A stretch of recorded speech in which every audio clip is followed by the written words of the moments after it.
Hello, my peeps. Welcome to another edition of TLU News. My name is John. The gamer and other Oh, stuff. yes, I forgot. John the Gamer and other Full stuff. title, baby. Full title. Yes, John the Gamer and other stuff. And we got here. I am Ash, the journalist, because I like to investigate anything and everything. Yeah, most definitely. Yes, yeah, all this that we're about to present is not my doing. She's the only one that searches everything every single day. And, oh, what the heck? Oh, I got mine. Wait, I thought I didn't get my water. And here we go. Yes. So, all right. So today has been a day. We were filming another show, and we got some other news. A lot of news came in this week of gaming, and we got a lot of president new systems that are coming out tonight at midnight. Hello, everybody hi. that is joining us. Welcome Welcome. to TLU News. Happy Wednesday. Welcome. Hi. Hope you guys are doing great. Yeah. If you guys don't know whoever you are, this is actually a news show. We talk about all the stuff, gaming, Broadways, and movies and TV shows, and it's a lot of fun. We like to discuss things, but let's actually jump in. But how are you feeling? You feeling good? I'm good. Oh, Tío Juan is here. Oh, hey! Hey! Saludo. Showing us support. ¿Cómo Showing support, you know? Aquí That's what you gotta do here, you know? We gotta play Friday. Ahorita, you know? Yes, ahorita and on Friday the 13th. And on Friday, guys, yes. So we're planning a Friday the 13th game. So arriba. Let's do this. We got this.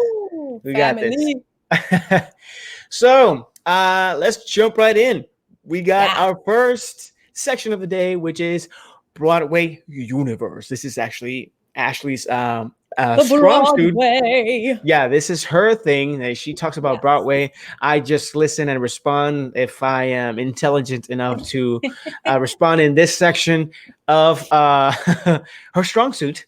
But yes, and we got our first news today.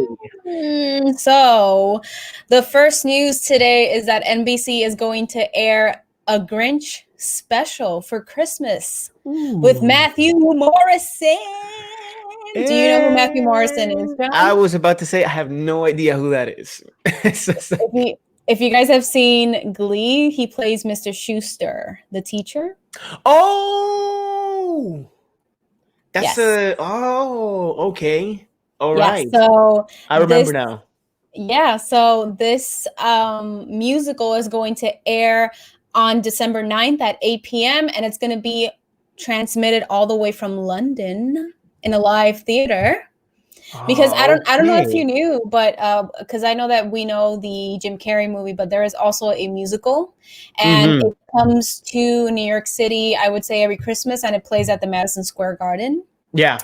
And the last person who portrayed this role was Gavin Lee, who portrayed Squidward in the SpongeBob SquarePants musical. Which, by the way, it's a great musical that does not exist anymore. And sadly. But yeah, he was the last one who played the Grinch. And Matthew Morrison is actually going to play the Grinch. Mr. Schuster is going to be the Grinch. I would like to see that. I would like to see that too. I mean, I'm definitely going to watch the transmission, and I think it's going to be great to see him because, again, I don't picture him as the Grinch, and I think that can be either perfect casting or it can be kind of terrible. But I think he's going to do a good job. He's going to do a good job because even though he is known from Glee, he has had an extensive Broadway career, so he is a fantastic performer. And this is based on the Dr. Seuss story, How the Grinch Stole Christmas, from the classic tale. So, well, I mean, we'll see, because and it's strange because when they casted Jim Carrey, you kind of actually saw that this guy is made for this type of role. And with Matthew Morrison, you kind of don't see that. Now, then again, I mean, I was going to make a comparison to actually the Benedict Cumberbatch version, which the came out. one. The animated ones, which came out. I think it was like 2 years ago or a year ago. Yeah. But it kind of doesn't count because Oh. they. Oh, hello. Hi to Hi, everybody that is joining everybody. us. Welcome to How you TLU doing? News on this fine Wednesday. Hi, guys. This is How are you all guys news. doing? All news we're giving here, Broadway, movies, TV shows, and gaming. Hope you enjoy it. Please stick around. Maybe something you like will come up, and you can also comment on it. Yes. But yeah, so it's kind of different. So when Benedict Cumberbatch, I'm back. I'm back the best duo. I'm back the best duo. Yeah, it's that. Is that. El comentarista. But Oye, before we continue, le quería preguntar a Giancarlo, a Pico y a Tío Juan si vieron que Bad Bunny va a salir en Narcos en Netflix. Bad Bunny is gonna be in Narcos. What the heck? He's gonna be in Narcos. Okay, from Broadway to Narcos. It's like, what is that? Okay, but yeah, it's kind of different because Benedict just did the voice, and voice acting is a little bit different than presence and all that. You still need to have presence in your voice, but yeah, it was kind of like it's a little bit different. But we'll see. I'm excited to see because I like to see people surprise me all the time. Yeah, I think it's gonna be interesting, and I'm definitely gonna watch it, the live transmission. So kudos. He said yes. Niveles. I think he's talking about the Bad Bunny stuff. Yeah. I'm sorry, that was a side note, but I saw it before shooting. That's like out of nowhere, out of the blue. That should have been in the movie section. Yeah, I forgot. Sorry, my bad. Oops. Well, Bad Bunny, baby. Bad. News number 2: Kristen Bell and Jonathan Groff to reunite in a new musical film. Yes, guys. What film is this? So it is called Molly and the Moon, and it's going to reunite the voices of Anna and Kristoff in Frozen, which they're great. I love them. I love Jonathan Groff. He's fantastic. And this is inspired by the co-creator of How I Met Your Mother. His son, Elliot, was actually born with the Jacobson syndrome, which meant that he and his wife couldn't hold their baby when he was born. So basically, this tells the story of a couple who is expecting a baby girl, and they sing to her to help her find her way to the moon. So I think it's an interesting story, and I think that the story behind it makes it really cool. The fact that it's based on their son, and the fact that they couldn't hold him, and the only thing that they had was that they could sing to him when he was a baby. So they're using that to make this film.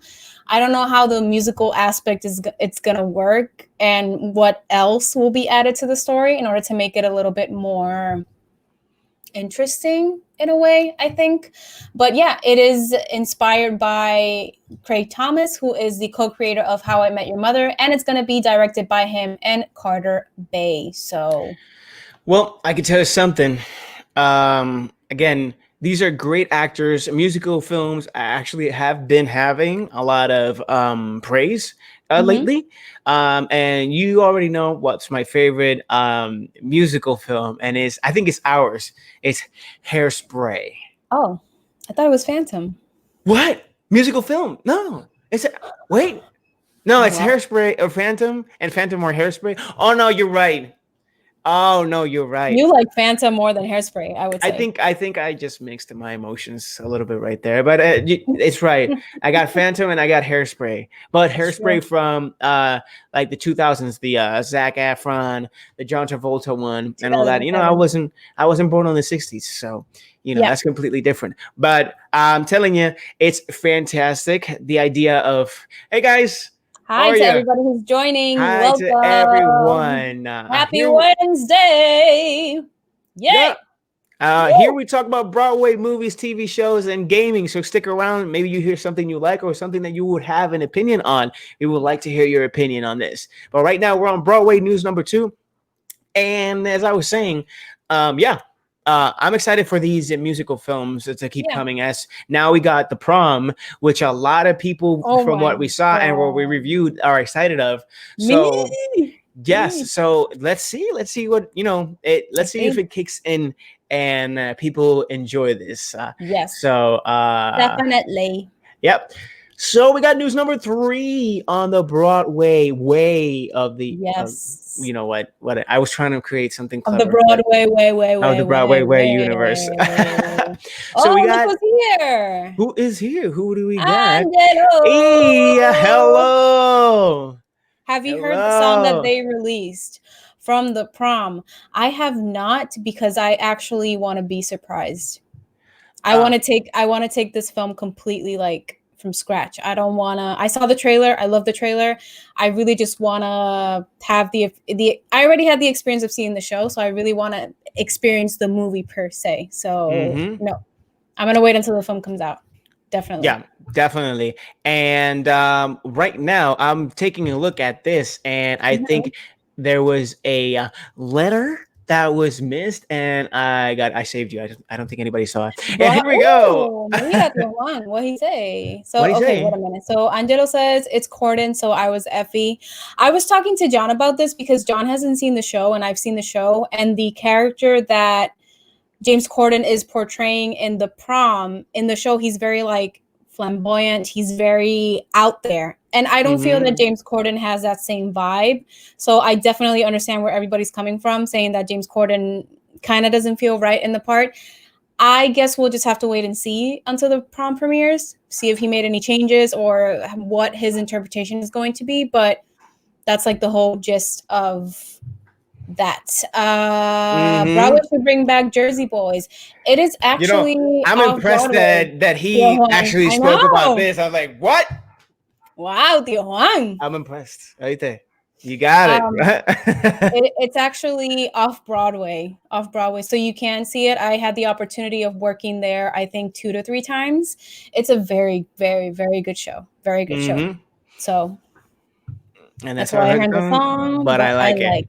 Yeah, pretty much. All right, so let's jump into it. And this is what, Ash? What do we got here? Okay, so I'm really excited for this news. Sorry, guys, excuse me. There's a dog barking. Hey. Sorry, I'm sorry. It's cool. It's cool. I hear it a lot. He says, I'm old. I'm old. No, you're not. All right, so we got here. Eva Noblezada will highlight Selena in a live drive-in experience. Do you know who she is? Selena. Is it Selena? No. From Eva Noblezada. Eva Noblezada? Yeah, you know, I am bad with names. And I'm so idea. Sorry. She is in Hadestown. Wait, is she one of the protagonists? Like the girl that is. Wait, she sings amazing. That's the girl that I'm coming, wait for me. That's her. What? So this is an interesting news, and I'm very excited for this because it's basically they're going to show the movie in Queens at a drive-in, but the experience it's going to have like the whole watched it in Vegas. He watched it in Vegas. Jersey nice. Boy. I saw Phantom of the Opera in Vegas, and it was a spectacle. Yeah, I loved it. But yeah, so it's basically a driving experience where they're going to show the 1997 film, but she's going to be there with a whole orchestra. And she's going to sing the songs from Selena. And I am pumped about this because I would love to see her play Selena on Broadway. I've always had the dream to have a Selena musical on Broadway. I think that would be really, really cool. And honestly, I think she should play Selena. I'm throwing that into the universe. She's very talented. Did you saw Eva singing Fever as a Cruella kind of version? So in love with that. No, but you should totally send me that. Yes. One of my favorite covers of hers was she did Go the Distance, the Hercules song, and it was fantastic. I've listened to that. I've listened to that and seen that video 1,000 times. I love her voice, and she's a very talented performer. And where's her Tony? Oh man. Okay. I think I remember her now even more when you had those frustrating frustration moments because she was deserving of a Tony based off her performance and her singing. Mm-hmm. I remember her now. She was nominated with Dolly Parton in the same year, and she should have won for Miss Saigon. That's all I'm saying. She didn't win because Dolly Parton was there. She was in the Hocus Pocus special, and it was amazing. So much Broadway-wise with that. Okay, I'm definitely checking that out because I had no idea. I know she's very talented. Google her, Eva Noblesada. She's mind-blowing, and she's gonna play Selena or sing Selena songs. I'm cool. I'm done. Done. All right, so we're jumping into the next section of the night, people, and it is movie and TV universe. This is a universe. This is a place where I thrive in terms of how much I see and I love. And Ashley too. I mean, she's actually more savvy on the entertainment side with Broadway. Like she has me beaten by an entire entertainment branch. So. Yeah, she's that's her. I'm a Broadway geek. Look. Yes, Defying Gravity. That if you guys don't know, I know this. That's from Wicked. Elphaba. Yeah. First Elphaba, Idina Menzel, right? Nice. Yes. Yeah. Correct. Who was the first Glinda? Okay. I don't know the Glinda. Sorry, I lost. Kirsten Chenoweth. Oh, there you go. All right. All right. So, first news of this universe is Baby Yoda controversy. I can't wait to talk about this. How can you have Baby Yoda controversy? How does that even exist? Just how? All right. I'm gonna let you take this one. No, you start this one. Okay. Yeah, we want me to. Okay. Oh yeah. All right. So much to say about this, you guys. All right. So here's the thing. There was a piece written by a publisher of Collider Talk, that in one of his sentences, he mentioned something about he felt a little weird him seeing Baby Yoda eat embryos. And apparently that was something that it was just to make fun of at the moment, but he wasn't serious about. And then the article continued about giving praise to The Mandalorian episode 2, which is chapter 11, if I'm not mistaken, right? Chapter 10. Chapter 10. I'm sorry. It's chapter 10. And after this, Lucasfilm actually took it to heart and, went back and said, this is not something that you should talk about like that, because first off, it's not funny to actually eat embryos. And there's actually a lore and an explanation to why he does this. And what's your opinion on this, Ash? I have mine, but I want you. I have so much to say. So the thing about the whole Collider thing was that it was published as a joke. Like they started criticizing it and then they were like, oh, we're just being over dramatic. We love the episode. But I remember that I told John that I didn't want this to happen because now people are going to start thinking that Baby Yoda eating the embryos represents Baby Yoda eating children or killing children. Yeah. And no. Suddenly today I saw an article through Entertainment Weekly, and it was basically a producer saying that this is not what we intended. This is not what Star Wars is about, which I completely understand. Yep. And it kind of ticked me off because I was telling John that we as human beings, we do not think about the eggs Disney eating the competition. Literally, because they are babies, he said. But listen, us as human beings, every time that we wake up in the morning and we're like, oh, I want to have some scrambled eggs today, we are never thinking this is a embryo or could be. We don't think about that. We don't think about the burgers that we eat as the chicken, the turkey, the cow, the shrimp. I was telling John the shrimp that they put on your plate with the eye like this, and you're just like cutting it open. So for me, it's kind of weird. It's kind of weird that people are on the fence about this. It is a fictional character. This is a fantasy. And this kind of goes in line with the same thing that happened with the witches, with the whole hand thing. This is not, it's fantasy. It's not intended to offend anyone. It's part of a story. And I think it's really sad that nowadays creators cannot express themselves without offending anybody, because anybody, they're getting so easily offended. So yeah, and I agree with Yep. And I agree with that, Angelo. Like, and I was talking to Ash about this as well, where we are watching a fantasy film. We're actually watching fantasy TV. This is not real. That species does not exist. But why? I mean, the lore of what Baby Yoda is, and even Yoda itself, like Yoda himself, you never saw him eat anything. So how would you know that that is actually what they eat? To sustain themselves, to live. That is what they're supposed to eat. Like, and the only episode that we actually saw Baby Yoda eat something was also in the first season, and he ate a live frog. He ate a frog. He was hopping and he grabbed it. He ate it, and I honestly, it took me by surprise, because I honestly, when Baby Yoda was actually touching the what about the frog community? Right? So, like, that's the thing. It kind of makes people seem like hypocrites. Like, oh, it's the embryo, not the frog. And I'm just like, chill out. Have fun with the Mandalorian. It's not a big honestly, deal. it's not real. It's not real. And again, what if that's the thing that they have to eat? And that's not only that. Like, Baby Yoda is actually a baby. He's a baby. Exactly. He's discovering exactly what to eat. It's like you talking to an infant, and Don Mimi, whoever, how you doing? Welcome. Bendiciones.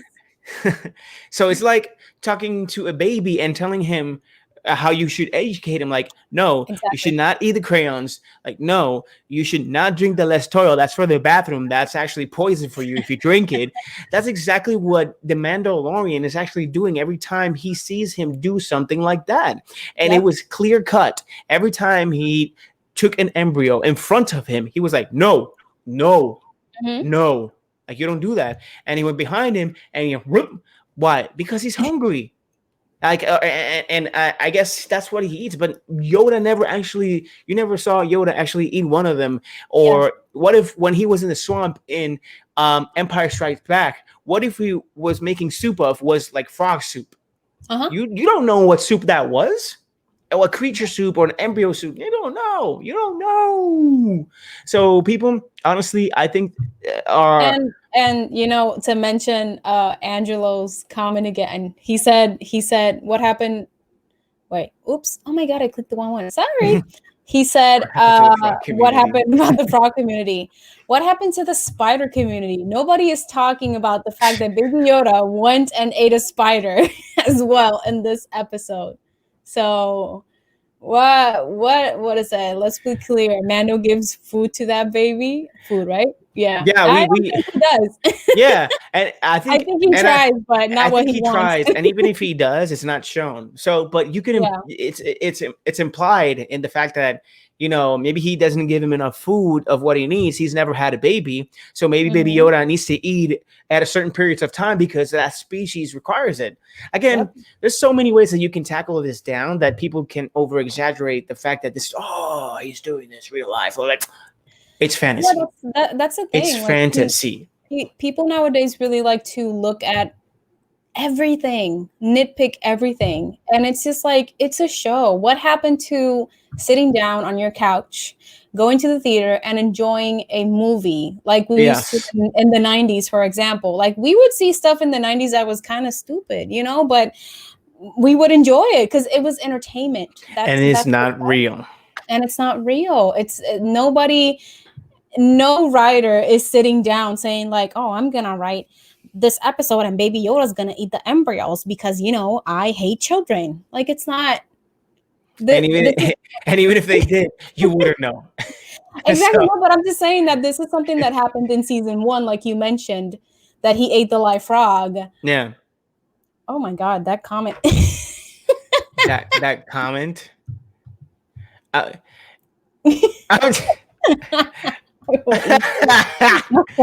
right, guys, that's not real. No, that's not controversial at all. That's not.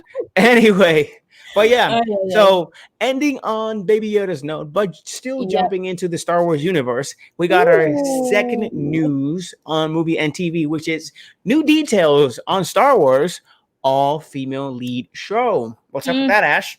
Interesante. So the creator of the show, I don't remember her name. Do you have her name? The creator of the show. No, I actually forgot the name of the creator of the Let's show. double check, shall we? I'm just gonna keep on talking about it. But basically, Mm-hmm. the creator of the show, so it's going to be a series that's going to be for Disney Plus, and it's going to be an all-female lead show. And it was funny because when they asked her about what the show was, she just said it's going to be a journey in Star Wars. Here we go. Female focused Star Wars series from Russian dolls Leslie Headland. It works at Disney Plus. There we go. This So yeah, particular piece that I just picked up was from Deadline. So yeah, so they Right they there.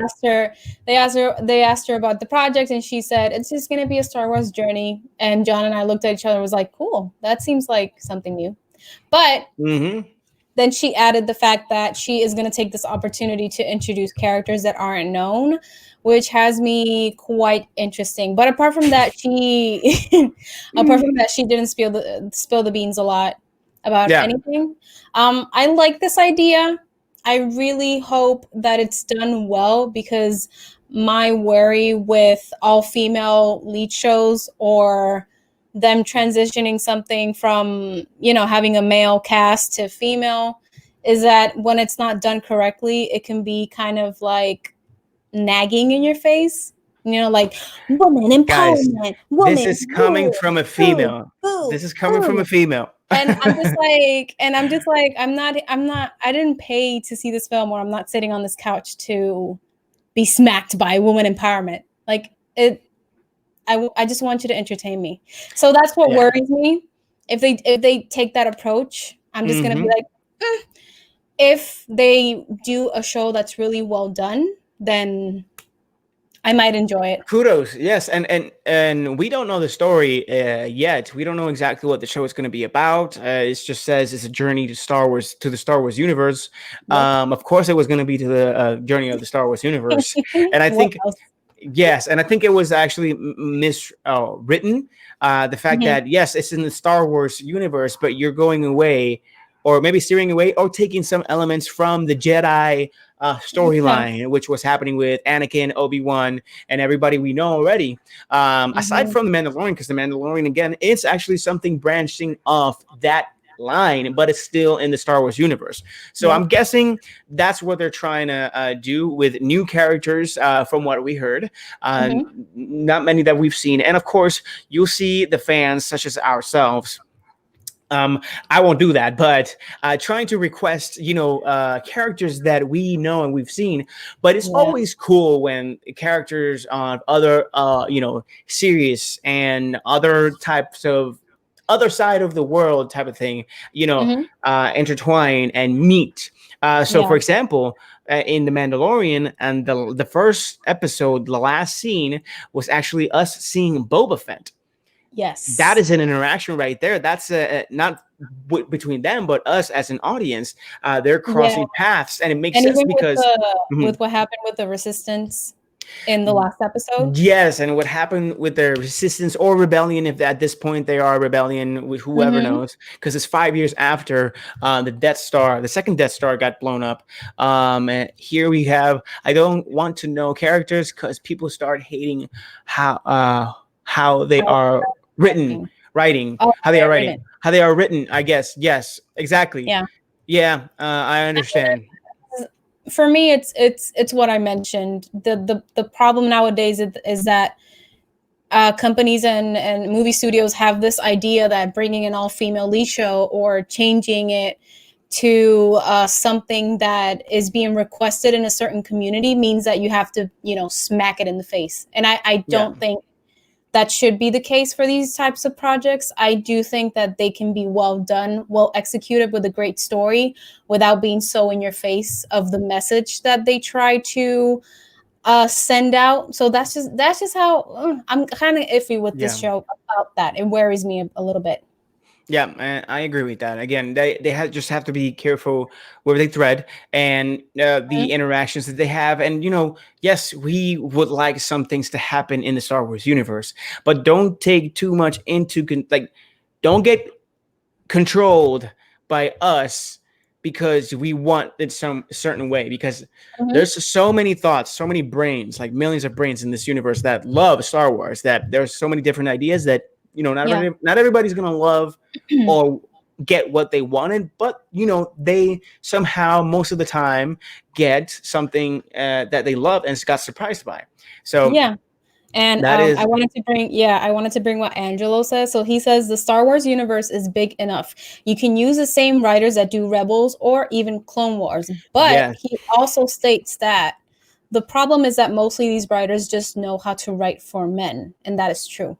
Yes, and I completely agree with that as well. That is true. So and then that's exactly what you were talking about. Like if let's say if it was a man, writing the script, it really depends on the position that he has, because he has to clear his mind to exactly know what he's gonna do and the audience that he's gonna write it for. Again, it doesn't have to be a specific audience. It has to be a generalized preference for everybody to enjoy, every gender, every race, and everything. That's what they actually started doing in episode 7, and then they flopped a little bit in episode 8. With putting John Boyega into a corner, which kind of felt like, man, that's the worst thing that Disney has done. Yeah, why did you do that? That was your best. Not even like Daisy Ridley. That's her name, right? I forgot. Daisy Ridley. Oh no! Look what Angelo wrote. Oh my god, man! Oh my god, man! Well, you know what? Don't know why. He says his vibe. But his vibe. Okay, now that is okay. I get it. Now that's actually jumping into something else. That's okay. Like he has this kind of like. Yeah, he has a swag, I know what you mean. a weird vibe for some people. But I get it. It's mostly not the personality outside the films. It's more of what he was representing inside the films. But yeah, and now that it's a female writing this show, hopefully she can see exactly what most females are looking for. And they're not looking for, I don't think they're looking for female empowerment, like you said. They're looking for more like, we want our place, we want to earn our place, we don't want to overtake anything, we want to be equal in the same level in Star Wars. And you know what would be awesome? That yes, Star Wars actually brings which something that everybody's been asking for, honestly, is the Old Republic. I'm not quite familiar with it so much, but I don't know where do I write a check or whatever, but I want to see Bastila Shan. Bastila Shan, yes. So badly. That is a super female Jedi. I think her story is so interesting, and it could be so well developed in a series or in a movie. And I would love to see her. That's what we're talking about. Anyway, we've been like so much in this topic. Yes. So let's jump into the next topic, ending Star Wars and going into the third and last of movies. A Quiet Place 3 is confirmed. What is this about, Ash? So it is actually, I believe, let me double check, but I believe that it is an inspiration. It was John Krasinski's idea. But it's also going to serve as a third part, which is interesting since we haven't even seen the second one. The second one has been delayed so much due to the COVID situation that has been happening. So basically here I am checking on Deadline, and it says that it's going to be with Paramount, and it's going to be Jeff Nichols. He's going to write and direct the new pick in A Quiet Place, and it's going to be based on John Krasinski's idea. So and it has a 2022 release, so that is all set. Yeah. So my thing is, like, I'm struggling with this a bit because I really liked A Quiet Place. I think it was a great film. I think it was done very well, and I think that the ending is very good. I don't know how I feel about a second part. and we still haven't seen it. And then I don't it already got filmed and everything. Yeah, So and I don't know how I feel about them confirming a third part. I will double check that for you. I don't know. There's some films that I see them, I feel satisfied, and I worry too much when the studios like to, estirar el chicle, like we say. yeah, stretch the gum. Stretch the gum into other franchises, and sometimes these studios don't even think about the stories. They just have the mentality of like, oh, this brought us money, so it's going to keep bringing us more money, and that eventually affects the film, the story, and the genuinity, something. I forgot the word. The genuine part of this franchise. I mean, of this film, actually, because it was a fantastic film. It's an idea that, again, I probably haven't seen anything like it before. So if there is something, forgive me, but I've never seen anything like it, that you actually need to keep quiet. And the tension in the theater that was built based off of that, you were not part of the movie, but the movie made you be part of it. You needed to be quiet in the film so that you could hear the silence that they needed to be in order to survive. This film did that for me, and I cried, and Ash next to me was like, oh my God, this is amazing. And us seeing a second film be filmed and done already, because it's just like Ash said, it's actually been delayed. It kind of surprised us, because first off, what made the first one great obviously was the family, a companionship, and how family problems were a big deal within a loss of a child, and a child thinking it was her fault. John trying to avoid that feeling was actually continuing to grow until until the almost close to the end, when he even sacrificed himself. He just speaks this. Oh my God, I'm getting goosebumps when he speaks the sign language, and he tells her, I love you. It never was your fault. Protect your family. And he dies. I was like, oh my God, I'm getting goosebumps. He sacrificed himself, actually. He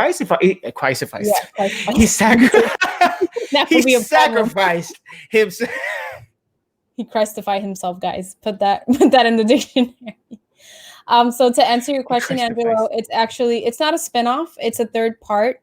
The only difference is that it's based on John Krasinski's idea, but he's not going to be writing it or directing it. I think with the first part and second part, he actually wrote both of them and directed both of them. So I think that's what's going to be the different.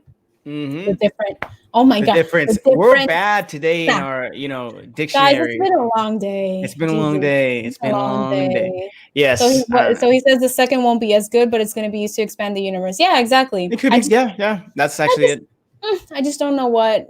I mean, I would say I'm a bit more intrigued for the second one, rather.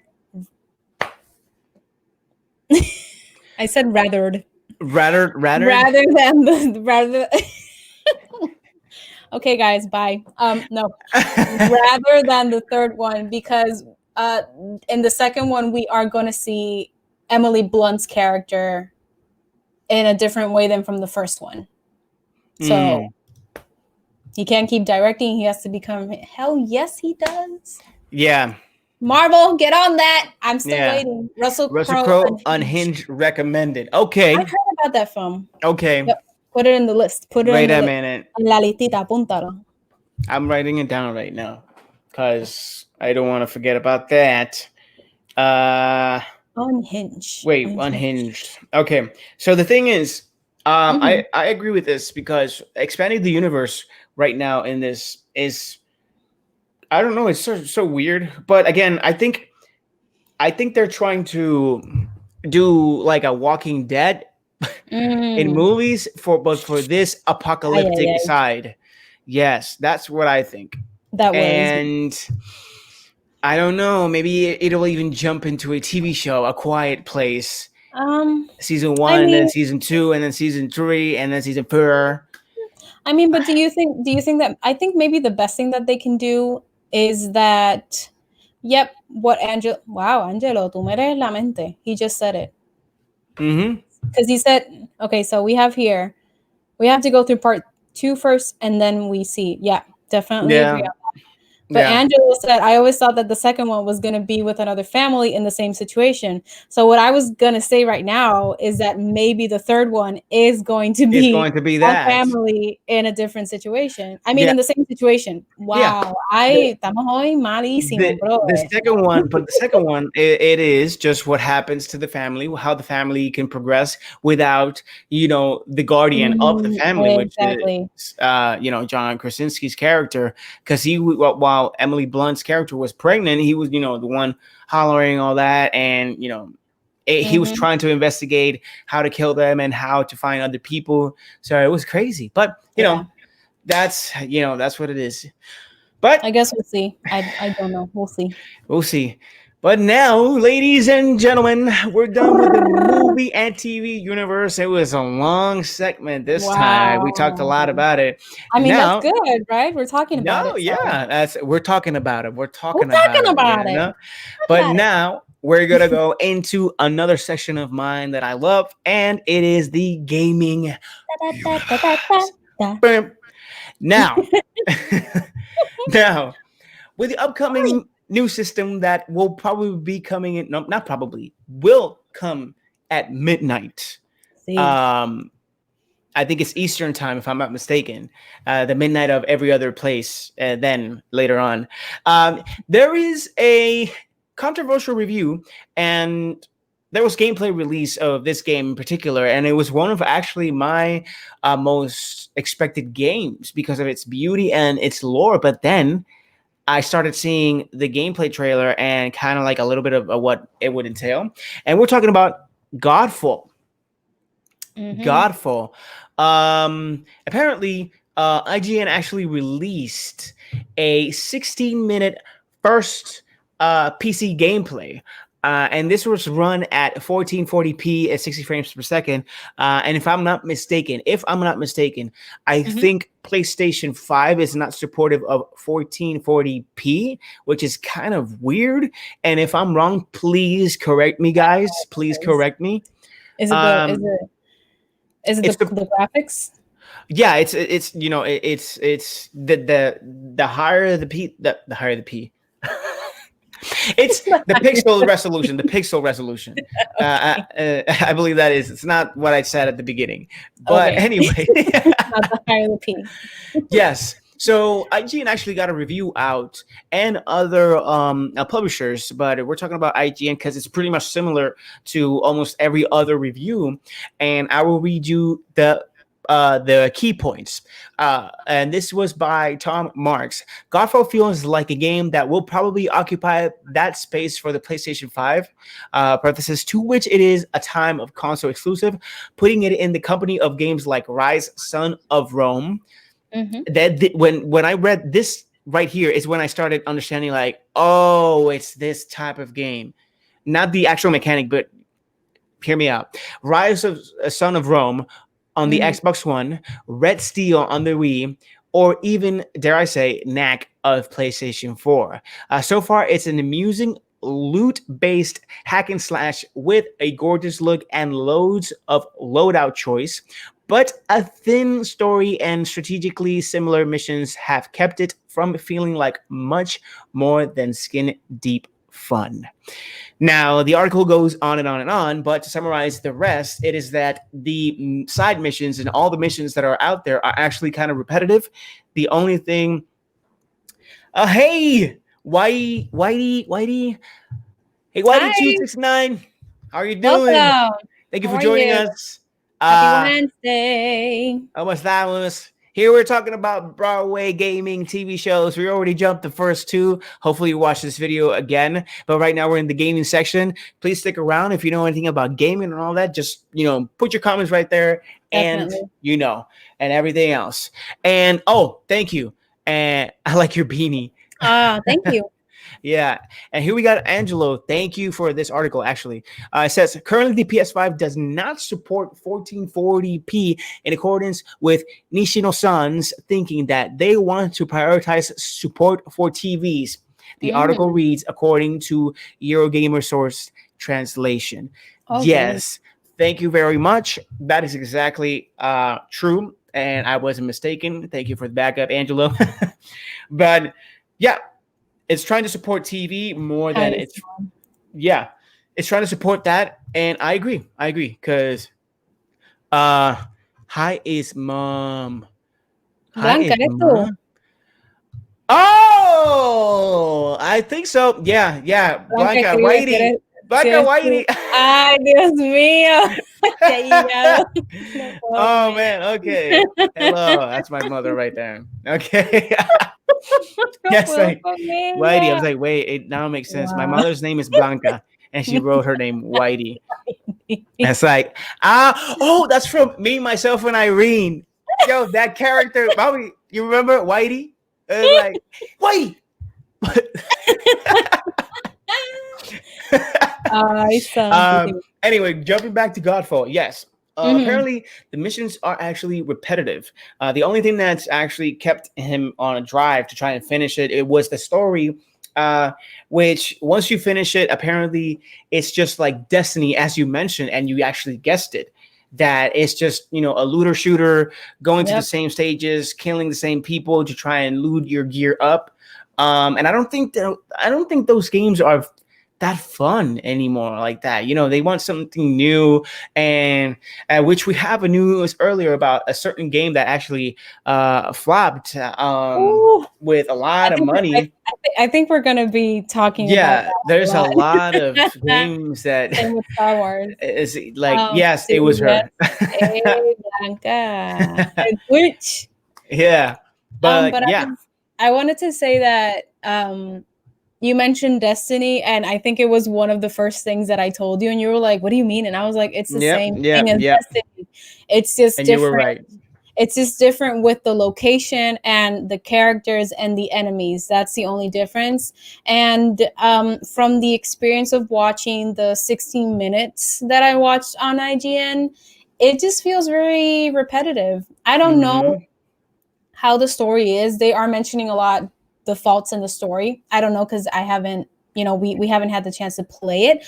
But Yeah, gameplay per se, it looks really, really repetitive, even though this game is getting praise for what it is, which is the graphics, the the environments, beauty of everything. it. Yeah. It looks beautiful. It looks beautiful, but it's very repetitive. I just feel that this is the type of game that I would probably play it for maybe 30 minutes and then be like, I'm good. Not like an extended amount of time.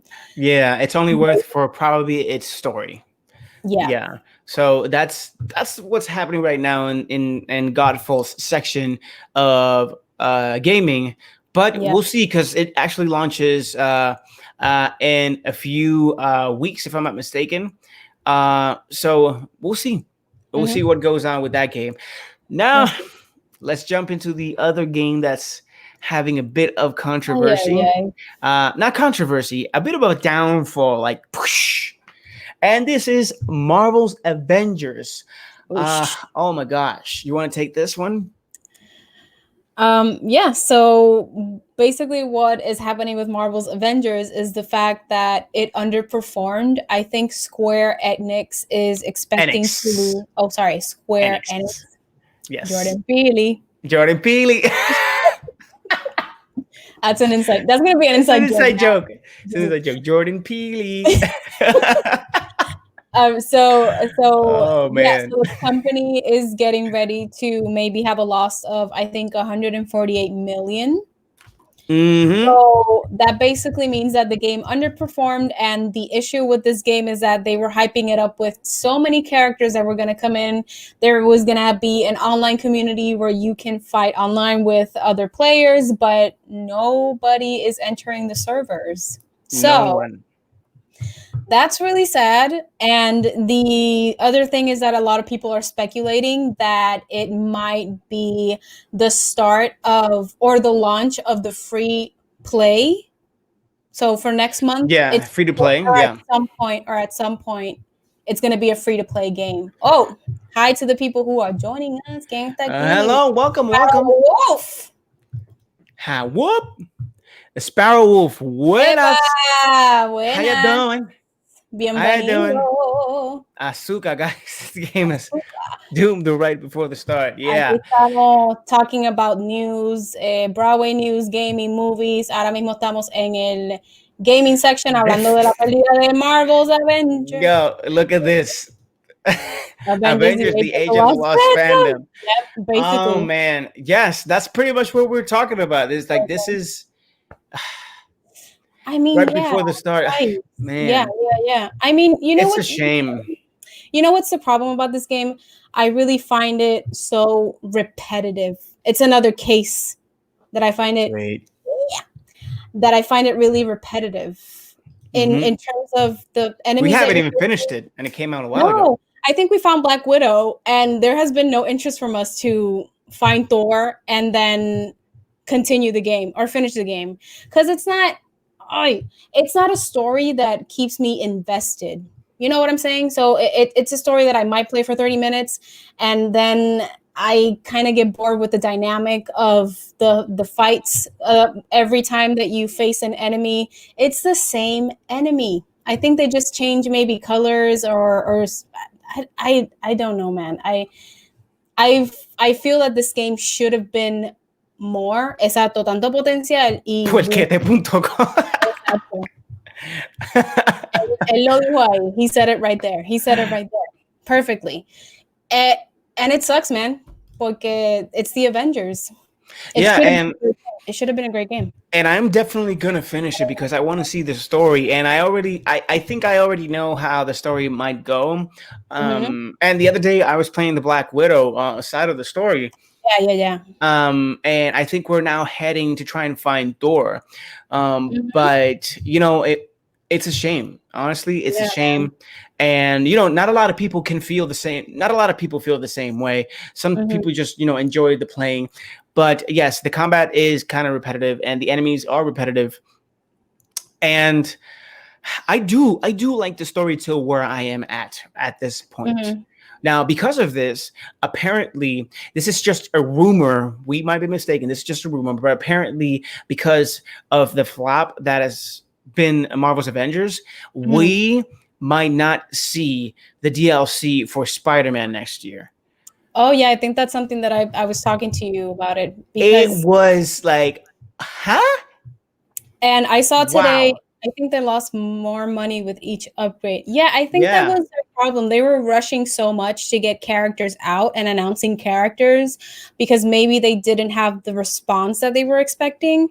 Yes, that when they rushed it, it kind of blew up in their faces. But I was gonna say also that I saw a tweet with Greg Miller. And he was saying that the new Spider-Man game, I think it was a remastered one for PS5, the one with the Peter Parker, not with Miles Morales, that they actually cut the mention of the Marvel's Avengers. So in the PS4 version, he goes to the Avengers Tower. He mentions them that they're like in the West Coast and whatever. And then in this new remaster ones, they're cut out completely. They cut that mention of it in this new version. That's why I think that there is a possibility that Spider-Man might not be included in the DLC next year. Mind you, we're also coming from the end of the MCU. Little to no content would ever match that whether we like it or not. We do compare it in our heads. Yep. That said, I did reek of Anthem all over. Yeah. Yes. That is actually pretty true. And there was a moment, I don't remember when. I know it was in an episode of probably Reload, which is every Friday in the Puerto Rico Comic Con page and Facebook. If you want to check us out at 8 p.m. Eastern time. But yeah, we actually, I think we spoke about it, and we said the same thing, that sometimes, you know, people try and compare too much the Marvel universe of the films to, you know, the games. But honestly, Spider-Man hit it off excellent. The Spider-Man games just hit it off excellent, and it was a fantastic game. It's still a fantastic game. Now we got the Miles Morales game coming up, which is, you know, close to a few hours of that. I can't wait to play. And, you know, no, they didn't. I have no idea what you're talking about. I think they lost money. Yes. Oh, he says that they didn't take out the line. Okay. Oh, they didn't? Okay, so then why did Greg Miller say that? That's so weird. Maybe I'll double check the tweet, pero yeah, that was the first hate wave. Oh man, And as for the Spider-Man remaster, they didn't take Okay. out the line. Maybe lo leí mal, maybe, pero I'll double check it if anything. Pero Yeah. he also mentioned something that the hate that was the game was getting, because everybody was like, this doesn't look like Chris Evans. It doesn't look like Robert Downey Jr. That hate actually came really quick. I was like, guys, that's not going to happen. But in reality, guys, how they're going to spend so much money just by only trying to get these actors together to do mocap. And on again, top of that, voice acting, like. And they're coming back to those characters again. Like, I think they already have enough of those characters, and their tables are full with actually going into the MCU, because with this multiverse that's going on, who knows if they actually come back or they try and bring different versions of them with other actors. But it's the multiverse. So again, do you guys think, just the last question on this topic, but do you guys think that it would have been better if this game was released before Endgame, for example? Like, would it be better if it was released before Endgame? Because I think maybe the mistake, and it was what Sparrow Wolf mentioned, and the fact that Endgame happened, and then now we're kind of gearing up for this new Marvel universe. So the question is, was it going to work if they released it after Endgame, or would a game with Kamala Khan and other new characters would have worked better, like what Warner Brothers is doing with the whole Gotham Knights gimmick? So let us know in the comments. We've heard about it. Oh, okay. Yeah. So they did answer back. Oh, okay. Yeah. Thank you. Because this was today what happened when Greg actually answered. He actually wrote that. He did that today. But yeah. Yep. First hurdle to no, you want to read a first hurdle to overcome. We comic fans understand the possible variations in looks and stories. We are used to it. The MCU hype was too much for the general public. That's the way the industry tried to milk till the last drop, hanging too dear life to the MCU hype, and in this case, it was a bit too late and with a faulty formula. Yes, I agree, and you know what? They should have the DLC already ready. Yeah, and that's exactly right, and I agree, and we've been mentioning this right now before we end it. Mira lo que dice Angelo. Each DLC coming out each month. That would have been great, because then you build up to the event. Here's the thing, yes, because they started putting out there like, oh, we're going to do this, we're going to do that. I think they already...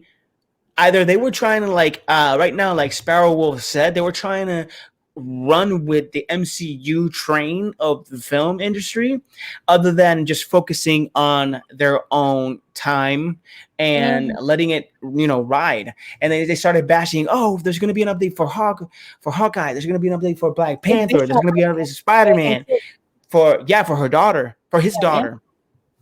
And it was like, all at once, and I think people got tired of it.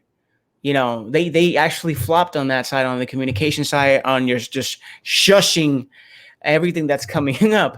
But again, sometimes they have to learn the hard way. Yeah. But let's move on from topic right now. We got a third topic in this section of Gaming Universe. We actually got 5, and we're jumping into the third right now. Ooh, we're going to be here a long time. Oh, man. We have 5. Oh, wow, definitely. Okay. So this one, defective Xbox Series X. Oosh. Is this real, or is this just somebody fake news, fake video stuff? Interesting. And what is it? So here's what happened. There was actually a video of a Xbox Series X like burning to crisp. Like, there wasn't any fire, but smoke was coming out of it so much that it looked like it was about to blow up.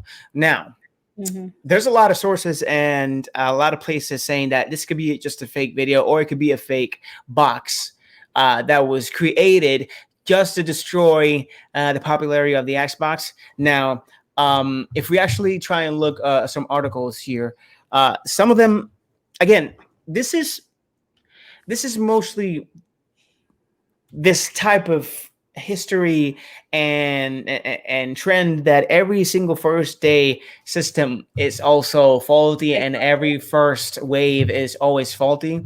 And With this actually comes into the fourth one, which I think we already answered the third one, which I don't know if it's fake or real or none. We don't know. And it jumps into actually this fourth one. So we actually tie it up with the third, which is the history of launch dates for systems.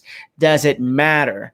Again, whether it is true or not, if this Xbox is faulty or a PlayStation would be faulty, it doesn't have to be that all systems will come that way. And here says, but the Xbox says this. We can't believe we have to say this, but please do not blow vape smoke into your Xbox Series X. See? So it's like people like, come on. Why? There's no need for this like naive behavior and gaming wars and console wars actually to even exist, because both systems are great, and what truly matters in this gaming genre is the games. The systems are powerful enough not for us to care so much for the extreme detailed comparison between one and another, when they're both powerful enough for us to enjoy the entertainment that comes with the games. That's what matters, the games, not the system itself. The system, of course, you needed to play the games, but we cared about the entertainment that comes from the third party or the first party games creators. And peeps. It's sad. It was sad in their. It was said in their Twitter account. Yes, exactly. And peace be wilding. It's true. And this is not. This is not fun, or it's funny. And again, if you're talking to me about, hey John, are you gonna get the launch version of the PlayStation or the launch version of the Xbox? I'm saying yes. Oh, but you're not gonna wait for the second wave. Why? If the system is actually faulty, Sony or Microsoft guarantees always, with every single release of a system, guarantees you a year or up to 2 for you to just send the system back, get a brand new one. Get a brand new one. I mean, they're not going to just sell you something that's damaged off the box. Some actually, number one, can come faulty because, there's like millions and millions and millions of them being produced, and they could get damaged along the way by whoever is putting it in the airplane, dropping it into the freaking cargo and getting hit by other boxes. How hard they can get hit while they're traveling. That's where the damage could mostly come from. And I can tell you by fact, because guys, if you didn't know, I did work at GameStop for 5 to 6 years of my life. And I know exactly what type of, cargo and behavior UPS goes through. And we, as, employees from them, and as a system manager that I had to go through to actually just talk to guests and make them understand, like, look, this isn't just the company itself. It's, traveling and all that. And even waves of like 2 or third waves of systems could come damage as well. It's not just about them. So, and Sparrow says, let me tell you, the smoke, although it looks like vaping, it's all too real. El OG Xbox brick se me quemó y el humo era igual. Cierro los ojos y puedo oler la tristeza de burnt electric circuit. Dang, man.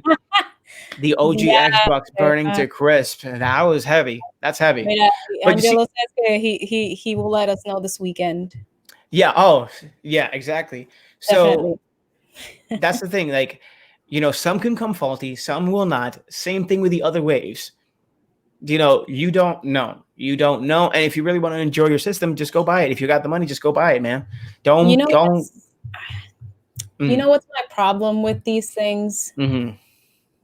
It's based on like companies, movie studios, etc.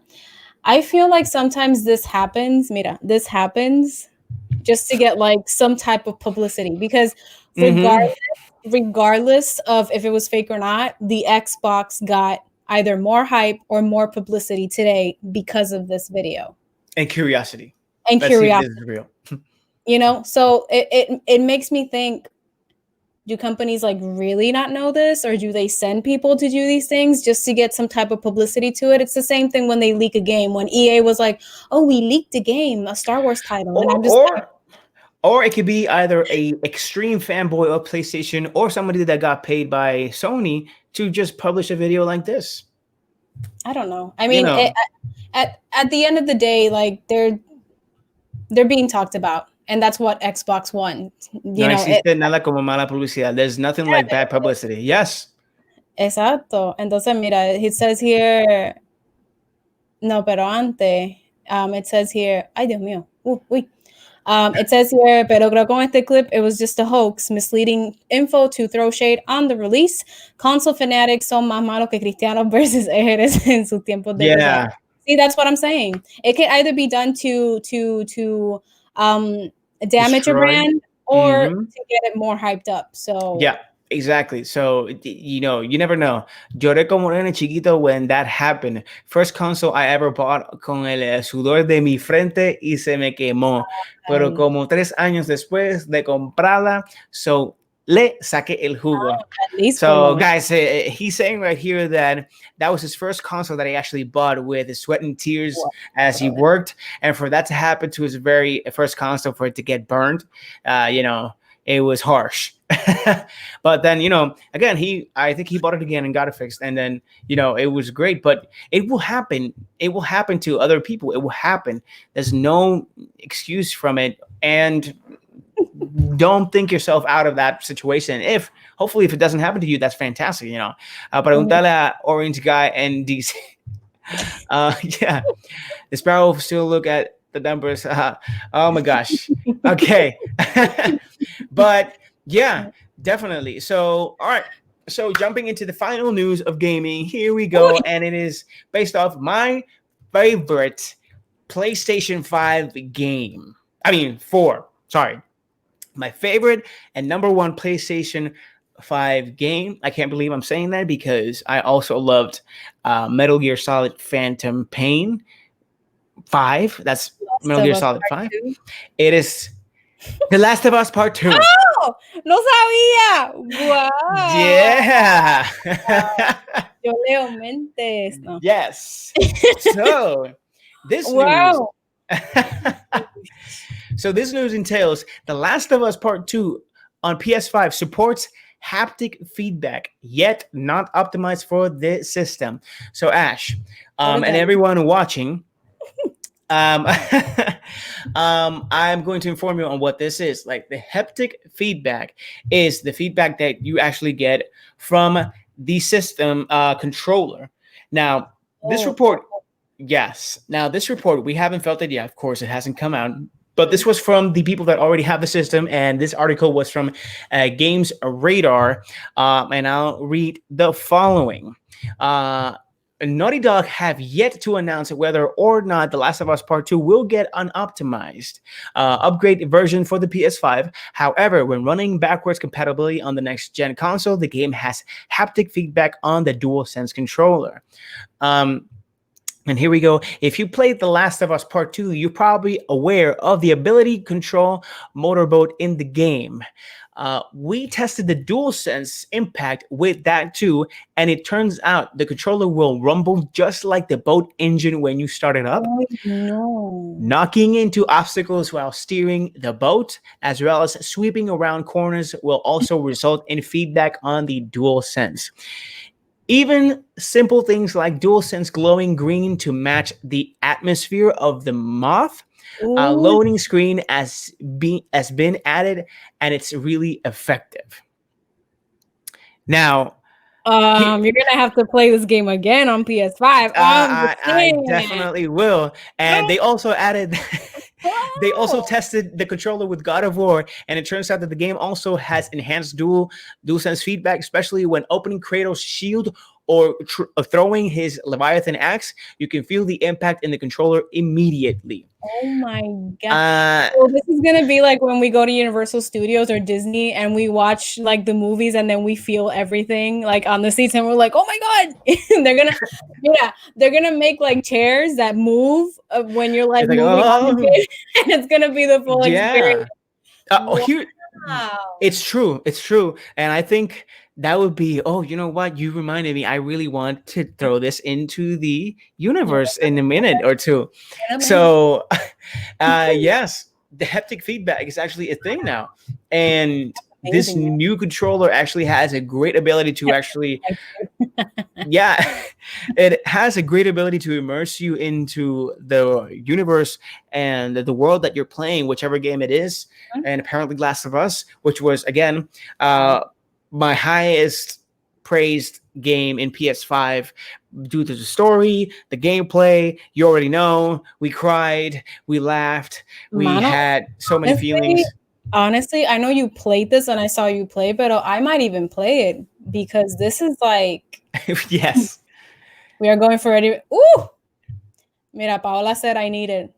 No me sorprende. Oh yeah. Not surprised at all. Yes. I mean, I need it. Wow. And the thing about The Last of Us Part 2 is that I love the experience because it was already very immersive without all of this quality that is coming for the PS5. So I can't imagine.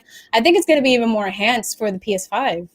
Well, the experience, yes, with the controller, but as they said, like the optimizing, like the optimizing for it's going to take a little bit. They didn't say it's not going to happen. They said for now it's not happening. Again, it's something that takes a little bit, and I don't think they were planning to release it yet to PlayStation 5, or they were, but that production is still in the works. So it will happen.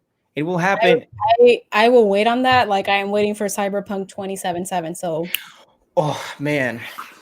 Okay, there's so many games that are coming. Great things take time. So man. All right.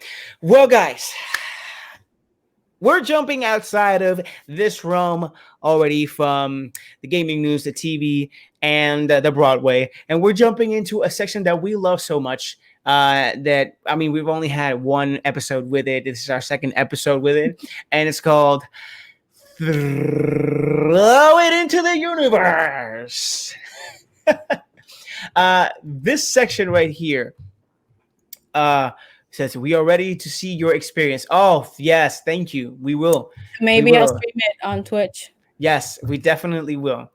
Thank you for that. Yes, we appreciate that. But yeah, throw it into the universe. Now, for those who don't know, and those who are joining us right now, this section, Throw It Into the Universe, is just pretty much wishful thinking and us picking from those universes that we spoke of, the gaming, the TV, the Broadway, or anything close to entertainment, and just say it and see if it actually happens. So while we're talking about it, you guys can think of your things, have an opinion on it, on ours, and we'll just put it right there into the universe. So our first one is from Ash, and I'll let Ash actually throw it in there. So I am throwing into the universe a remaster of The Page Master. A remake. Right? It's a remake. Yeah, okay. Oh, but so, I wanted it to rhyme. It's a remaster. Okay, she's so into the gaming. She's so into the gaming thing. I'm trying. That she loves just the remastered word. But it's actually a remake of the movie The Page Master. My people in the comments, have you seen The Page Master? Let me know, because I find that it's a very underrated film. I find that a lot of people don't know what this film is about. It's a film with Macaulay Culkin, and it came out around the same time that Home Alone was a big hit. So I think a lot of people recognize him more from Home Alone instead from this movie. Basically, tells a story about this kid who gets lost in a library, and it transitions from live action to animation. He gets stuck in fantasy, horror, and adventureland with these books who become their friends, and they go on an adventure so that he can face his fears. Oh my God. Gracias, Sparrow Wolf. There you go. He's seen it. Thank you. Yes. So Sparrow Wolf, so John had never seen it. So I rented the movie. Uy, el juego de Super.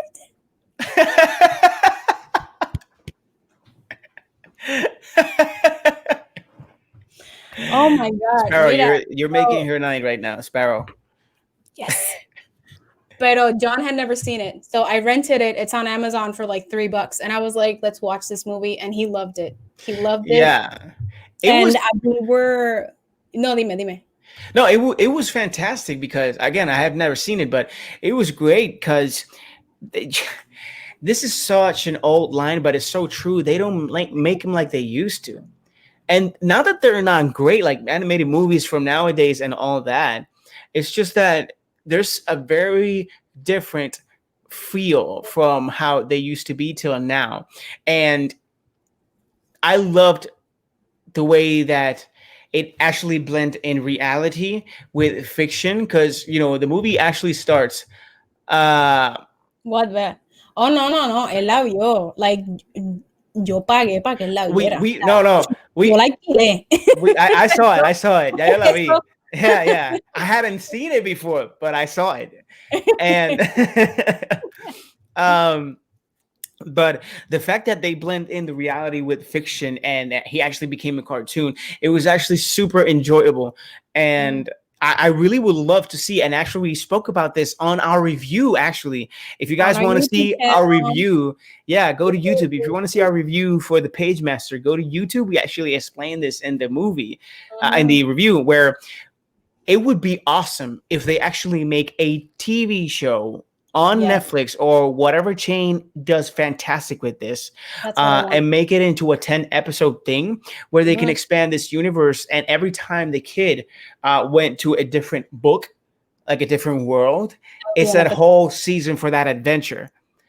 That would be amazing. That's better than what I said, because I said a book for every episode. So you have the horror episode, adventure, and then fantasy, and then the big. And you said it like a limited series, but I'm saying like 3 seasons of those 3 books. You want the adventure, the entire season, 10 episodes. You want the what was the other one? Stretch the Gum. Yes. What was the other one? Adventure, horror, and fantasy.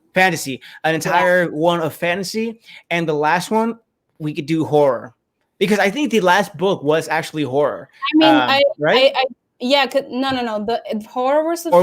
Or was it a mixture? Was the second one, and then fantasy was the last one. Yes, the thing that I mentioned in our review was the fact that I feel that horror should have been explored a little bit more in the film, because it does, like, it feels like it comes and it goes, but.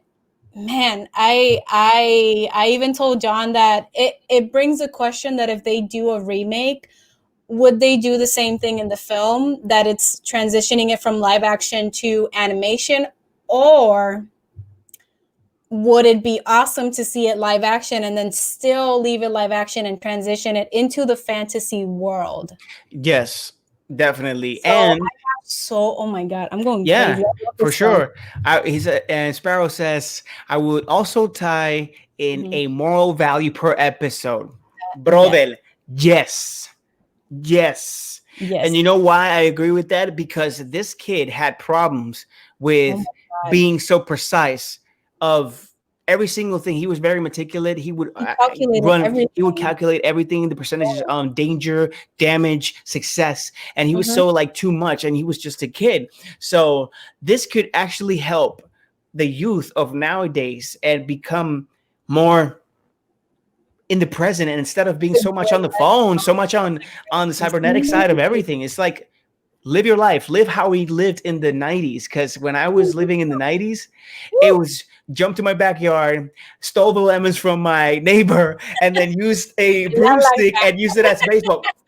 And I was like, my mom knows, she's right there. So, espérate, antes que siga, mira lo que dijo Paola. Paola, I said this last week. Yeah. Oh, Paola, I said this last week. Oh my God. I'm throwing it. Otra vez. A second week. That's a sign. Okay. Throw it. Jackie Baxter. Yes. We're going back to that. But yeah, it was amazing. So it was amazing. So such an amazing movie. All my life, I've been obsessed with this film. El Dragón. Sí, mano. I've been obsessed with this film, and I find nobody. They're like, what is that? I don't know. Nobody. And when I told John about this film, he's like, I've never seen it, but HBO Max, sí. Oh my God, in HBO Max, they can add so many cool things to it, mano. Oof. Yeah. I find people that love this film, so my God, thank you guys. All right, let's jump into the second one of 4 that we got, and we got more there if people want to chime in a little bit more with whatever they wish for the universe to actually create. Yeah, if you guys have something, throw it in the comments and we will throw it into the like universe. Paola just did. Jack and Daxter for Naughty Dog. Yes, a new game. Like Ash loves Jack and Daxter. But now, number 2, this one is actually mine. And for those who don't know, yes, I just spoke about this game, an official remake of Metal Gear from PS1 for PlayStation 5. Wow. I said PlayStation 5. PlayStation. Yes. That too. Whoever is sick of me, that knows me, and sick of me saying Metal Gear, you know what? Screw you. Mira, where is it? They're right in front of you, right? Man. Hell yeah. Look at this, baby. Puerto Rico Comic Con. Look at this, baby. I don't even know why I didn't put it down like here. Like today was an episode of that. No, Mira, you have the bionic You're not in today. You have the bionic arm behind you. Yeah, I have the bionic arm. Where is it? Oh, here we go. There it is. I want a remake of Metal Gear Solid, the first one. And also, I didn't put it there, but I would also love a remake of the first 2 that came for Nintendo. I knew it. Yep, she's your mom. She knows you. She's my mama. She knows about that. Yeah, it's true. Mom, you remember when you saw me for the first time playing a Metal Gear game and you screamed at me and like, en la sala, in the living room, when it was PlayStation 2, I think it was Metal Gear Solid 2. And, but yeah, a remake of this game would be fantastic because this franchise is one of the best, biggest, and actually the pioneer to create that universe of movie and action-based type of theatrical in video games. I'm not just saying this, like this is facts. There's also a lot of games that followed suit, but this one had a uniqueness to it, and it came in 1998. So it's a fantastic game. It's a fantastic franchise. And you guys, if you haven't played these games, come on, please. Like I'm totally look at my mom. Oh, she remembered. She remembered.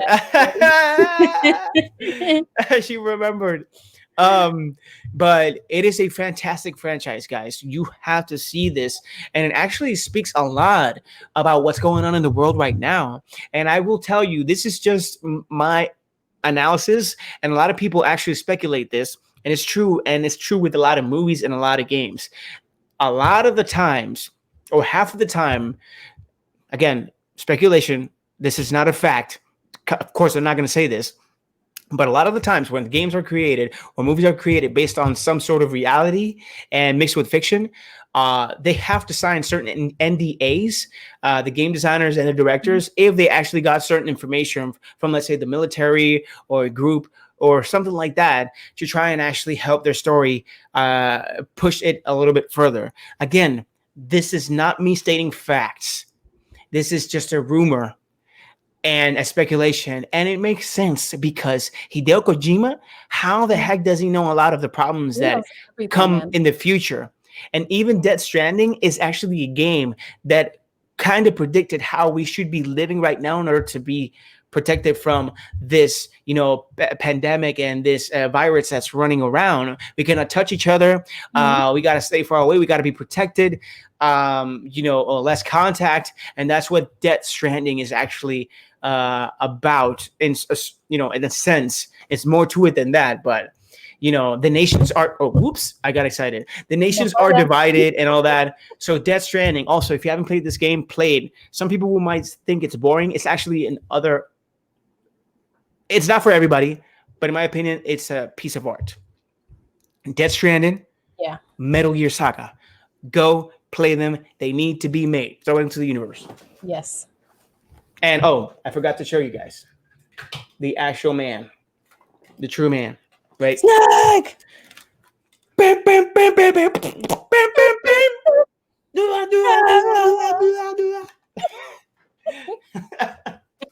This is he's not in Metal Gear Solid, but he's like in Metal Gear. the Nintendo one, and Metal Gear Solid Snake, which is the second one to Nintendo. But yeah, throw it into the universe. Third one. This is actually super awkward. Why? I didn't expect you to write this one. The one that's about to come out. I was like, I mean, cool, but I had no idea you would think about this. So, my dear wife Ash wants to throw into the universe a Funko Pop of Dark Magician. Mira, okay. Let me. But explain people to what that is because they might not know. I'm gonna get into a rant. Okay. Oh, here it is. Mira. What happened was Funko Pop released some Yu-Gi-Oh Funko Pops, right? It doesn't make sense that they will release Yugi or Yami Yugi, discúlpeme. Atem, actually, but yeah. With Dark Magician Girl, and then they would release Kaiba with the Blue Eyes White Dragon. Before you continue, let me explain to people. This Yu-Gi-Oh is actually a trading card game based off an animated show that comes from Japan. It's very popular. And what Ash is trying to explain is that these characters that she's talking about, Yugi and Kaiba, have iconic cards, like iconic monsters. And for Yugi is the Dark Magician, and for Kaiba is a Blue Eyes White Dragon, which hence it's a dragon. And Kaiba did come with his dragon, but Yugi came with Dark Magician Girl, which is his like second best, I want to say. Iconic, not best, but yeah. I'm just throwing it out there, but it just doesn't make sense to me. Every time I see this Funko Pop behind me, even though I love her, it kind of irritates me. I really wish they would have done like a Yami Yugi with the Dark Magician. There's one, if I'm not mistaken. No, you lying. No, mándame eso. If there is one. He's confused. Uh-oh. Okay. All right. If there is one, find it. Send it. But on release, there was none. There was none. But again, if there is... I'm sorry. I didn't mean to confuse you guys. But if there isn't in the universe. Yeah. Now, I was just confused. I was confused by two things. One, that they didn't make one, and two, that you actually put this in there. I mean, you could have taken it out. I don't know. I was like, wow, okay. No, I mean, it's fine if it's there. I just didn't expect it to be there. Honestly, every time I see her and I see it has been thrown to the sea. Thank you. ¿Verdad? Yes. Funko Pop of Dark Magician. Yami Yugi's real partner and card. And, you know. All right. Yeah. So let's jump into the actual last one we got. That's the last one that we got. All right. So the last one is a live action Cal Kestis anything.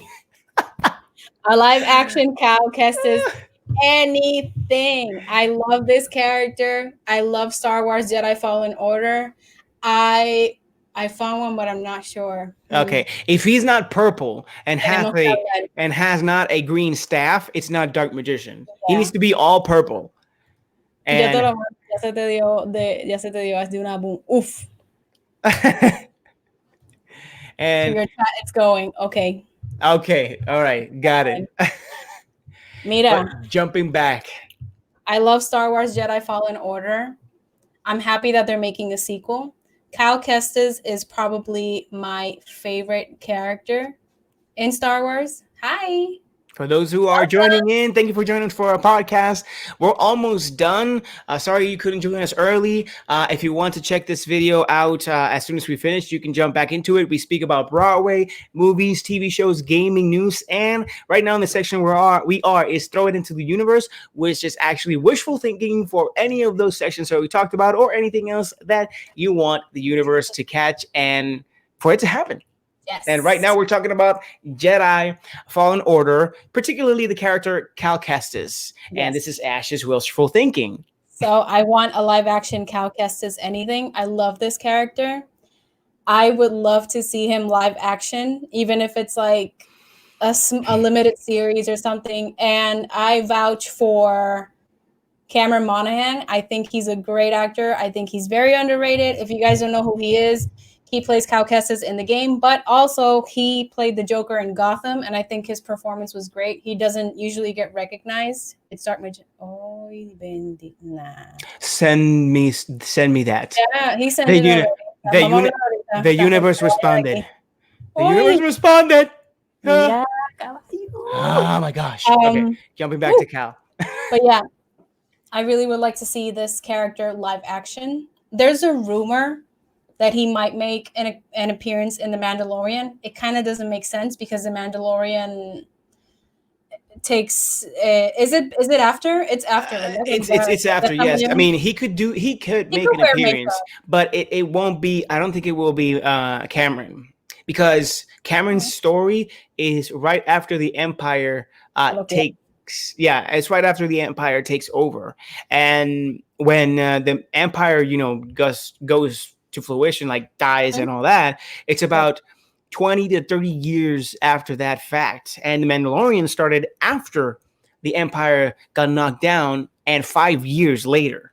So he's going to be probably in his 50s or 40s if this happens. So I don't know if Cameron, can work with that or makeup, but you know what? Don't do it just for fan, to try and please as fans. Just the character. I think the character, if it makes sense, yes. Yeah, I mean, send it to your Facebook. Okay. All right, we can check it right now. We could actually show it to see if it's actually true. Let's see. We could actually show this. Oh my Jesus! No embuste. Is this real? Nah, Angelo, you lie. Oh my gosh. Ustedes ven mi No puede ser. Oh my gosh. Is that him? The universe responded. Mira. It's already there. Angelo, I love you. Oh my gosh. Mira, ponlo en el cart. I'm not. Cart. We're gonna, that's it. Finally, jeez. Miren esto, miren qué belleza. Wow. Se me dio. Finally.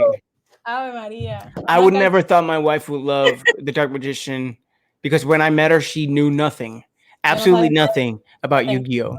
Nope. And she knows this now. Yep. Oh my gosh. All right. So final thoughts on Cal Kestis. I would like to see him live action. I love the actor. I think he's very underrated. Please give him some more work. He's awesome. And that's it. I want to see him. And I want to see BB-8. Is it BB-8? No, it's not BB-8. ¿Lo mezclé? Which one? Oh, BD1. Oh, Thurston BD. Thurston BD. I need Stim BD. Give me a Stim BD. And I'm just like, oh. It was just funny how the way he said it all the time. Wow. And here we got. Whoa. My mom even knows who the Dark Magician is. Look at that. Wow. Yeah, Angelo, that's insane. Wow. I wasn't sure because I didn't know much about it. But yeah, you found it. You found it. Like a baby tonight. Dedication. Thank you. Thank you for that. Well. That's it. Well, everybody, we've come to the end of the show, the podcast, the whatever you want to call it, the universe section or the Legacy Universe program. Ash, do you want to send it off and give us a goodbye on this one? Yes, guys. So thank you so much to everybody who was here with us tonight, just talking and chatting. We love talking to you guys. We love talking about things we love. Just a friendly reminder that we are here on Twitch with this podcast every Wednesday at 9 p.m. But we are also Eastern. Yeah. So si están en Puerto Rico es a las 10 de la noche. Acá son a las 9. Mm-hmm. So we are here Wednesdays, and we are also here on Mondays and Saturdays. On Mondays, I have my section, which is called the Unskilled Gamer. And it is basically a section where I try to play video games, and I'm really bad at them, guys. And If gracias, thank you, Sparrow Wolf. Thank you. We're so happy you did, man. Honestly, we're happy you enjoyed this. Pero yeah, on Mondays I'm playing video games. I'm really bad. Angelo, he's here. I got him drunk because I was dying so much playing Crash Bandicoot. Azúcar. Azúcar. Azúcar. And it was fun. So I'm going to be there every Monday playing different games for you guys. Vacilando, pasándola cool. And on Saturdays, John has his section, which is John, the skilled gamer, because he is a pro at video games. I am not. And he needs no guidance from me. So I'm going to be the moderator in the chat. And also, ese nena todos somos bacalaos. Ayer jugando Crash Bandicoot, déjame decirte. Best section ever. Throw it into the universe. Love it. Look at your mom, nuestra sección. The section, yes. Unskilled gamer. Yeah, so Mondays and then Saturday, John is playing. I think he's going to be playing Watch Dogs Legions this Saturday at 9 p.m. And mi gente, we have a couple of things for you guys. On Friday, it is Friday the 13th. So on Friday, we are going to be playing Unskilled versus Skilled. On Friday the 13th, we are going to be playing Friday the 13th, the game with the family, con la familia, yes. The family edition. At 9 p.m., we are going to be playing live here on Twitch. Actually, it's gonna be a little bit earlier. Remember, because it's Friday. We can't. It's gonna be within 7, probably at 9. Yeah. So we're trying to discuss that because it's outside of our schedule. It just happened. See. Yeah. Anyways, just stay tuned to our schedule. Si se acabó de un sábado, se va a tener que cambiar el nombre, ¿verdad que sí? But yeah, we are going to be there on Friday. Stay tuned to our schedule. I'm going to update it as soon as we agree on an hour. And I am going to publish it on our other social media. So you will see it on Facebook and Instagram. We are there under the Legacy Universe. And next Tuesday, and we're on YouTube too. YouTube.com/the Legacy Universe. On our YouTube channel, we talk about movies, discuss video games, TV shows. John talks about Disney Sorcerer's Arena, which is a very fun mobile game. And we do some random videos for you guys. And we do some very fun videos for you guys. And what else? I'm losing my... Okay, so Tuesday. On Tuesday, this announcement is really cool. On Tuesday, you guys, here on Twitch, we are going to have the Supernatural Special. Yeah! Yes. So on Tuesday, November 17th at 9 p.m., we are going to be celebrating the 15 years of Supernatural. We are going to be talking about our favorite characters, our favorite moments, our favorite seasons, and what we are expecting from the season finale. The season finale is going to be on Thursday, November 19th. So on Tuesday, the 17th, we are going to be celebrating everything Supernatural. No. And it's going to be great. It's going to be sad. It's going to be funny. If you guys are fans of Supernatural, please come and check us out on our live. We're going to have a good time. And then we're going to continue with our regular schedule. Any other streams that we might add, I will add it to the schedule and let you guys know. So remember, next Tuesday, Supernatural Special. Friday the 13th, we are going to have a family edition of Friday the 13th, the game. And we're going to be posting on YouTube. We are probably going to be discussing The Queen's Gambit. Yes, The Queen's Gambit. Recommended. Yes. Guys, go watch The Queen's Gambit TV show. It's amazing.